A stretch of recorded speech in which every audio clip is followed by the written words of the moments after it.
الحمد لله رب العالمين والصلاة والسلام على سيد المرسلين وعلى آله وأصحابه أجمعين أما بعد صدر جلسہ و حاضرین مجلس السلام علیکم ورحمۃ اللہ وبرکاتہ۔ معزز سامعین اکرام، آج کی اس بابرکت محفل میں اس تاکید کو بھی حضرت ابوبکر صدیق رضی اللہ تعالیٰ عنہ کی دور خلافت میں نظام حکومت پر اظہار خیال کی سعادت نصیب ہوئی۔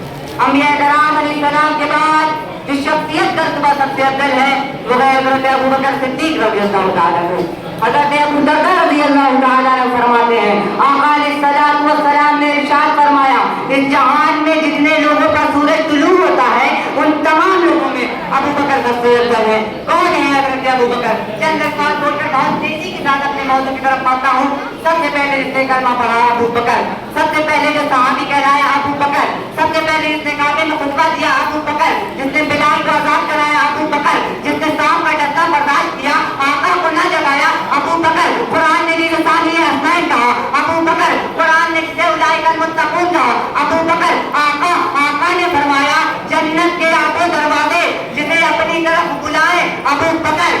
عزیزان گرامی وقار، جس وقت خلافت صدیقیہ کا آفتاب طلوع ہو رہا تھا، امت مسلمہ حیران کن دور سے گزر رہی تھی۔ اب یا قوم مولا کی وصال ظاہری کے بعد نماز جنازہ کا مسئلہ حل بھی نہیں ہوا تھا کہ ثقیفہ بنی ساعدہ میں انصار نے جانشین رسول خلیفہ اسلام کا انتخابی نشست کر دیا۔ حضرت عمر فاروق رضی اللہ تعالیٰ عنہ کی جوش محبت نے ایک اور مسئلہ ظاہر کر دیا۔ انہوں نے آقا علیہ السلام کی وصال ظاہری کو ماننے سے انکار کر دیا، حتیٰ کہ اس شخص کا سر قلم کرنے کو تیار ہو گئے جو یہ کہے کہ حضور فوت ہو گئے۔ حضرت اسامہ بن زید کا لشکر جو مدینے کے باہر کود کرنے کو تیار تھا، بعض صحابہ اس کی روانگی ملتوی کرنے اور بعض سپہ سالاری بدلنے کے حق میں تھے۔ حضرات، یہ وہ حالات تھے جب حضرت ابوبکر صدیق رضی اللہ تعالیٰ عنہ خلیفہ بنے۔ انہوں نے ایک ایک مسئلے کو انتہائی دانش مندی کے ساتھ حل کیا۔ انہوں نے دلائل دے کر اس بات کو واضح کر دیا کہ انبیاء کی تکفیر وہی ہوتی ہے جہاں ان کا قتال ہوتا ہے۔ حضرت عمر فاروق رضی اللہ تعالیٰ عنہ کے غصے کو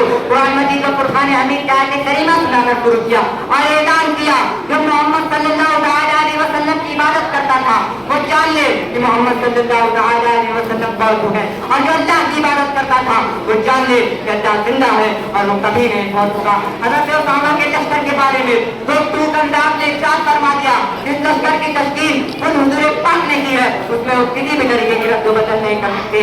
جن لوگوں نے زکات دینے سے منع کر دیا تھا، صحابہ ان کے بارے میں کوئی فیصلہ نہیں لے پا رہے تھے، آپ نے واضح انداز میں ارشاد فرما دیا، اللہ نے اقامت صلاۃ کے ساتھ ایتاء زکات کا حکم فرمایا ہے، لہذا زکات دینا بھی اسی طرح فرض ہے جس طرح کا نماز قائم کرنا۔ خدا کی قسم، جو نماز اور زکات میں فرق کرے میں اس سے جہاد کروں گا۔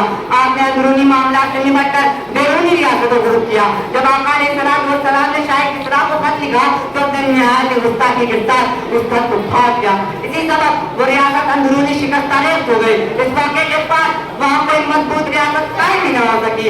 المختصر، حضرت ابوبکر صدیق رضی اللہ تعالیٰ عنہ تاریخ کے اس مقام پر ہے جہاں اس سے بہتر کوئی قائم ہی نہیں ہو سکتا۔